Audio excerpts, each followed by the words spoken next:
Media మిత్రులందరికీ నమస్కారం. ముందుగా ప్రెస్ మీట్ స్టార్ట్ చేసే ముందు జనరల్గా మీరు క్వశ్చన్లు అడుగుతుంటారు, మేము సమాధానం చెప్తుంటాం. ఈసారి రివర్స్లో మిమ్మల్ని ఒక క్వశ్చన్ అడుగుదామని చెప్పేసి స్టార్ట్ చేద్దాం. సో నిన్న ఒక పొడుగు కథలాగా నిన్న ఒక వ్యక్తి మన నంద్యాలకు వచ్చినాడు, ఒక వ్యక్తి మన నంద్యాల నుంచి వెళ్ళిపోయినాడు. ఆ వ్యక్తులు ఎవరో మీకు తెలుసా? ఒక వ్యక్తి మన నంద్యాలకు వస్తే ఒక వ్యక్తి మన నంద్యాలలో ఉండాల్సిన వ్యక్తి నంద్యాల నుంచి వెళ్ళిపోయినారు. ఎవరు ఆ వ్యక్తి? చంద్రబాబు నాయుడు గారు. ఇంకొక వ్యక్తి ఎవరయ్యా అంటే మీరు చూసినారు, నేను చెప్పేది ఏది కాదు. మేఘాలు ఉండే, వర్షం పడేలాగా ఉండే, వర్షం ఖచ్చితంగా పడుతుంది అని చెప్పేసి మనం అనుకుంటుంటే వరుణదేవుడు కాస్త నంద్యాల నుంచి వెళ్ళిపోయిన పరిస్థితి నిన్న. అంటే ఎందుకు జరుగుతుందా అనుకుంటే చంద్రబాబు నాయుడు గారు అక్కడ బనియాన్పల్లి నుంచి ఇటు బయలుదేరుతుంటే వరుణదేవుడు నంద్యాల నుంచి అటు వెళ్ళిపోయాడు. సో ఇది ఈరోజు మన రాష్ట్రంలో ఉన్న పరిస్థితి. చంద్రబాబు నాయుడు గారు వస్తున్నారంటే వరుణదేవుడు ఉండడు అనేది మరొకసారి నిన్నటి మీటింగ్ ద్వారా తెలిసింది. సరే, అది పక్కన పెడితే నిన్న మాజీ ముఖ్యమంత్రి A1 చంద్రబాబు నాయుడు గారు మన నంద్యాలకు వచ్చేసి ఒక మీటింగ్ పెట్టి రెగ్యులర్గా ఆయన మాట్లాడే పద్ధతిలోనే మాట్లాడాడు. విచిత్రం ఏంటంటే మాకు కూడా చాలా ఆశ్చర్యంగా అనిపించింది. ఏంటంటే మాజీ ముఖ్యమంత్రి 14 సంవత్సరాల పాటు ఈ రాష్ట్రాన్ని పరిపాలించిన వ్యక్తి, 45 సంవత్సరాల అనుభవం ఉన్న వ్యక్తి నంద్యాలకు వస్తే నంద్యాల జనాలు అసలు ఆ మీటింగ్కి రాకపోవడం అనేది మాకే ఆశ్చర్యం గురొస్తుంది. ఎందుకంటే వాళ్ళు రకరకాలుగా ఖర్చులు పెట్టుకున్నారు, జనాల్ని తోలనీకి ప్రయత్నం చేసినారు. అన్నీ చేసిన తర్వాత కూడా జనాలు ఆ మీటింగ్ని విస్మరించినారు. అంటే నిజంగా అసలు అంటే చంద్రబాబు నాయుడు గారి పట్ల ప్రజల్లో ఉన్న విశ్వాసం కానివ్వండి, లేకపోతే ఆయన పట్ల ఉన్న వ్యతిరేకత చాలా స్పష్టంగా నిన్న కనపడింది. చెప్తారు తెలుగుదేశం వాళ్ళు బ్రహ్మాండంగా వచ్చినారు, జనాలు తండోపతండాలుగా వచ్చినారు అని చెప్పేసి. మేము కూడా మొన్నటి వరకు ఈ టీవీలో చూస్తే ఓయబ్బా నిజంగానే వస్తున్నారేమో బా అని చెప్పేసి మేము అనుకున్నాం. కానీ నిన్న పైనుంచి మా వాళ్ళు కొంతమంది ఫోటోలు పంపించినారు. ఆ ఫోటోలు చూస్తే మాకే ఆశ్చర్యంగా అనిపించింది.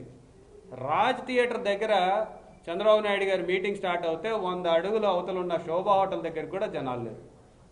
రాజ్ థియేటర్ గోడ దాటి కూడా యువతల పక్క జనాలు లేరు.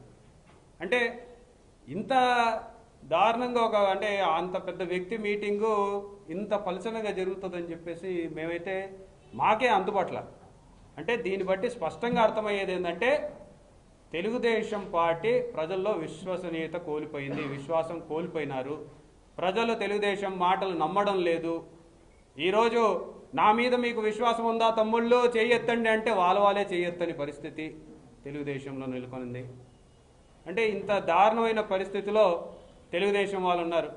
పైపెచ్చిగా క్యాండిడేట్ని డిక్లేర్ చేయండి అని కొంతమందితోటి అర్పిస్తే నాతో సహా ఎవరిది డిక్లేర్ చేయను నేను అని చెప్పేసి వెళ్ళిపోయాను. అదేందో విచిత్రం, కొన్ని దానిలలో మాత్రం డిక్లేర్ చేసి పడేస్తున్నాడు, కొన్ని నియోజకవర్గాల్లో మాత్రం క్యాండిడేటే తెలియదంట. సరే, ఈ మాదిరిగా వాళ్ళ పరిస్థితి ఉంది. పైపెచ్చిగా అంతటి పెద్ద వ్యక్తి మీటింగ్కి వచ్చినప్పుడు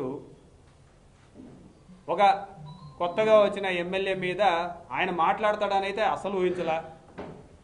చంద్రబాబు నాయుడు గారిలో ఉన్న ఒక వ్యక్తిత్వం ఎలాంటిదంటే ఆయన పార్టీలో ఉంటే మాత్రం అందరూ గొప్పోళ్ళు, నీతిమంతులు, సత్యహరిశ్చంద్రులు.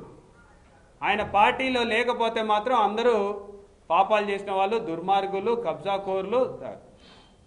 బొలెరో బ్యాచ్ని పక్కన పెట్టుకొని ఆ మాటలు మీరు మాట్లాడుతుంటే కనీసం మీకు కూడా అసలు ఏం మాట్లాడుతున్నారని అర్థం ఉందా? బొలెరో బ్యాచ్ అనేది మీ పక్కన ఉంది, బండి మీద కూర్చున్నారు. వాళ్ళని పక్కన పెట్టుకొని మా మీద మీరు ఆరోపణలు చేయాలని చూస్తే నిజంగా మీ స్థాయికి తగ్గ మాటలా అని చెప్పేసి నేను అడుగుతా ఉన్నా. ఏం మాట్లాడుతున్నారు? నంద్యాల మట్టి హైదరాబాద్కి తరలిస్తున్నారు. మొన్నేమో కొడుకు వచ్చేసి బెంగళూరు తరలిచ్చినా అంటాడు, ఈయనేమో వచ్చి హైదరాబాద్ తరలిచ్చినా అంటాడు. అరే నంద్యాలలో అసలు ఇసుకే ఆడుంది, మట్టి ఉంటే మట్టి నంద్యాలకే సరిపోవడం లేదా అని నంద్యాల వాళ్ళు మొత్తుకుంటుంటే హైదరాబాద్కి ఇప్పుడే ఉన్నారు, ఇంతమంది మిత్రులు ఉన్నారు, మీరు అందరూ తోలుకుంటుంటే లక్షణంగా తీసుకెళ్ళండి. చంద్రబాబు నాయుడు గారు చెప్తాను, రేపే పెట్టుకో, 100 లారీలు పెట్టుకో, లేదా 1000 లారీలు పెట్టుకో, తోలుకో. నంద్యాలలో అసలు లేదు కదా. అంటే ఏదో ఒకటి బురద జల్లాలి, ఏదో ఒకటి వాళ్ళ మీద అబద్ధాలు చెప్పాలి.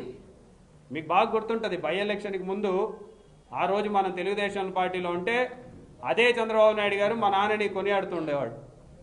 బయటికి వచ్చిన వెంటనే గన్మెన్లు తీసేసినాడు, ఈ బ్యాంకులన్నీ కూడా ప్రజల్ని మోసం చేస్తున్నాయి, దీనికి డబ్బులు కట్టద్దు అంటాడు. అంటే వ్యక్తిత్వం గురించి మాట్లాడుతున్నా. తన వరకు తన పార్టీలో ఉన్నంత వరకు అందరూ సత్యహరిశ్చంద్రులు, ఆయన పార్టీలో లేకపోతే మాత్రం దగాకోర్లు, దుర్మార్గులు, దోచుకునేవాళ్ళు. ప్రతి ఒక్క డిపార్ట్మెంట్లో ఒక వ్యక్తి ఉన్నాడంట. మరి ఆ వ్యక్తుల పేర్లు చెప్పాలి కదా, ఎందుకు చెప్పడంలా? ఎవరి దగ్గర నుంచి డబ్బులు తీసుకున్నాం? ఎక్కడ అన్యాయం జరిగింది? బొలేరో బ్యాచ్ పక్కన పెట్టుకొని కబ్జాలకు పాల్పడుతుంటే వాళ్ళకి నీతులు చెప్పాల్సింది పోయి మాకు చెప్తే ఎట్టండి? ఏమైనా కబ్జాలకు పాల్పడుతున్నావా? దాదాపు 20 సంవత్సరాల పైగా ఈ నంద్యాల నియోజకవర్గం మమ్మల్ని ఆదరిస్తూ వస్తుంది. ఒక్కసారైనా ఎవరైనా మా మీద బురద జల్లిన పరిస్థితి ఉందా? అంటే మేము చెప్పేది ఏంటంటే, తనకొక న్యాయం, పక్కన వాళ్ళకి ఇంకొక న్యాయం అన్నట్టుగా ఉండకూడదు.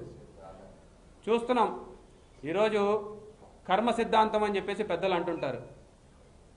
అంటే గతంలో ఏమనే వాళ్ళంటే, ఏదైనా పాపాలు చేస్తే అది వచ్చే జన్మలో మీరు అనుభవించక తప్పదు అని చెప్పేసి పెద్దలు అంటూ ఉంటారు. అయితే అది ఇప్పుడు మారిపోయింది.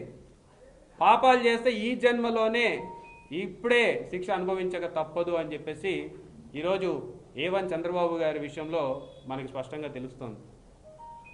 ఈరోజు చూశారు పొద్దున, ఆయనకి అన్నట్టు కూడా మాకే ఆశ్చర్యంగా అనిపించింది. ఎట్లా ఉందబ్బా ఈయనకి ఇన్ఫర్మేషన్ ఏమొచ్చింది, ఎందుకు భయపడుతున్నాడు ఈయన, నన్ను అరెస్ట్ చేస్తారు అని చెప్పేసి 2 రోజుల నుంచి ఎందుకు అనుకుంటున్నాడు అబ్బా అని చెప్పేసి మేము ఆశ్చర్యపోయినాం. కానీ ఈరోజు ఆయన ఏం మాట్లాడలేకపోతున్నాడు అరెస్ట్ చేసేటప్పుడు కూడా.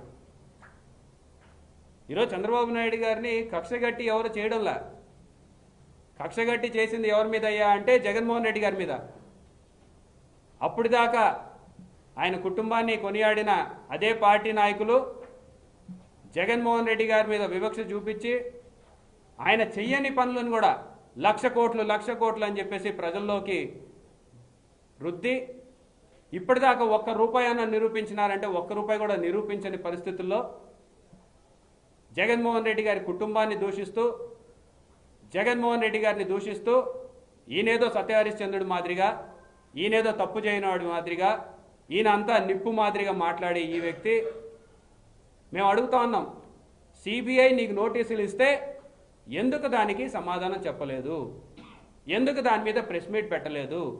ఎందుకు మీ నాయకులు దాని గురించి మాట్లాడడం లేదు? నేను మన ఈ క్వశ్చన్ అడిగితే ఏమంటారంటే, ఇన్కమ్ ట్యాక్స్ వాళ్ళు నోటీసులు ఇస్తుంటారు, పోతుంటారు, దానికి పబ్లిక్గా సమాధానం చెప్పాల్సిన అవసరం లేదు అని. Very well, we also accept. Income tax వాళ్ళు ఇచ్చే నోటీసులకి బయట ప్రపంచానికి ఎప్పుడు సమాధానం చెప్పకూడదు? నీ హెరిటేజ్ పాలు అమ్ముతున్న దాని మీద నోటీసులు ఇచ్చిందంటే దానికి చెప్పాల్సిన అవసరం లేదు, ఎందుకంటే అది మీ వ్యాపారం. కానీ మీకు నోటీసులు దేనికి వచ్చినాయి? నువ్వు అవినీతికి పాల్పడినావు, షాపూర్జీ పలోంజీ అనే కంపెనీ నుంచి నువ్వు కిక్ బ్యాక్స్ తీసుకున్నావు, ఆ డబ్బులు నువ్వు ఎలక్షన్ల కోసం వాడుకున్నావు అని చెప్పేసి స్పష్టంగా ఇన్కమ్ ట్యాక్స్ వాళ్ళు ఆ నోటీసులు ఇస్తే, నువ్వు అవినీతికి పాల్పడినావు అని చెప్పేసి ఇన్కమ్ ట్యాక్స్ డిపార్ట్మెంట్ వాళ్ళు నోటీసులు ఇస్తే దాని గురించి మాట్లాడమంటే పెదవి వెప్పరు. నేను నిప్పు అని చెప్పేసి మాట్లాడు. చెప్పు మరి, ఎందుకు చెప్పడంలా? ఈరోజు ఒకటే చెప్తా ఉన్నాం, ఈ యొక్క స్కిల్ డెవలప్మెంట్ స్కామ్ గురించి ప్రజలందరికీ కూడా తెలియాల్సిన అవసరం ఉంది. 318 కోట్ల రూపాయలు ఈరోజు కేవలం చంద్రబాబు నాయుడు గారు చెప్పిన మాట వల్ల జనాలకి ఒక స్కామ్ చేసిన కంపెనీకి డబ్బులు ట్రాన్స్ఫర్ చేసినాం. ప్రభుత్వ డబ్బు, ప్రజల డబ్బు, ప్రజల కష్టార్జితాన్ని ముఖ్యమంత్రి అన్న ఒక హోదాలో మీరు ఉన్నారు కాబట్టి కేవలం ఓరల్ ఇన్స్ట్రక్షన్స్, ఇదేదో నేను చెప్తున్నది కాదు, క్లియర్ కట్ ఎవిడెన్సెస్తో సహా మాట్లాడుతూ ఉన్నాం. అసలు స్కిల్ డెవలప్మెంట్ స్కామ్ అంటే ఏంది? సిమెన్స్ అనే ఒక పెద్ద కంపెనీ, ఇంటర్నేషనల్ కంపెనీ, సిమెన్స్ అనే కంపెనీ 90% వాటా మాది, 10% గవర్నమెంట్ పెడితే స్కిల్ డెవలప్మెంట్ సెంటర్లను ఓపెన్ చేస్తాం, ఈ యొక్క ప్రాంత ప్రజల యొక్క స్కిల్స్ని మేము ఇంప్రూవ్ చేస్తాం, దానివల్ల వాళ్ళకి ఉపాధి అవకాశాలు మెరుగుపరుస్తామని చెప్పేసి ఒక బోగస్ కంపెనీ ద్వారా మన ఆంధ్రప్రదేశ్ రాష్ట్రానికి వచ్చినట్టు, ఆ ఆంధ్రప్రదేశ్ రాష్ట్ర గవర్నమెంట్ దాంతో ఒప్పందం కుదుర్చుకున్నట్టు, అది కూడా ఏదో ఒక అనామక కంపెనీ పేరు మీద పెడితే ఎవరు నమ్మరు కనుక సిమెన్స్ అని చెప్పేసి ఒక పెద్ద ఇంటర్నేషనల్ కంపెనీ పేరు వాడుకొని వాళ్ళు ఈ యొక్క అగ్రిమెంట్ మామూలుగా అయితే ఇది మన ఒక క్యాబినెట్ మీటింగ్లో రెజల్యూషన్ పాస్ చేయాల్సి ఉంటుంది. కానీ క్యాబినెట్ మీటింగ్లో ఎజెండాలో పొందుపరిచినారంటే ఎజెండాలో పొందుపరచలే, అప్పటికప్పుడు లాస్ట్ మినిట్లో ఒక నోట్ లాగా తీసుకొచ్చేసి దాని మీద అప్రూవ్డ్ అని చెప్పినారు. తర్వాత ఏం చేసినారు, 90% సిమెన్స్ కంపెనీ అని చెప్పిన వాళ్ళు 10% మన కంపెనీ అని చెప్పిన వాళ్ళు, అంటే 3,000 కోట్లు సిమెన్స్ కంపెనీ ఇస్తే 300 కోట్లు రాష్ట్ర గవర్నమెంట్ భరించాలి. ఇది ప్రాజెక్టు. ఎవడైనా సరే ఆ 3,000 కోట్లు మన అకౌంట్లో వేస్తే మన 300 కోట్లు ఇస్తాడు. అది జనరల్గా ఎవడైనా సరే ఒక కంపెనీ పెట్టినాడు. అసలు 3,000 కోట్లలో ₹1 కూడా ఇవ్వకుండా 318 కోట్ల రూపాయలు నువ్వు ఆల్రెడీ ట్రాన్స్ఫర్ చేసినావు. నీకు ఆ రోజు ఫైనాన్స్ సెక్రటరీ గారు అభ్యంతరం చెప్తే ఫైనాన్స్ సెక్రటరీ గారు నోటు పంపిస్తే on the oral instructions of honourable chief minister ఆయన చెప్పాడు నోటి ద్వారా డబ్బులు ట్రాన్స్ఫర్ చేయండి, మిగతా తర్వాత చూసుకుందాం అని చెప్తే అప్పటి ఫైనాన్స్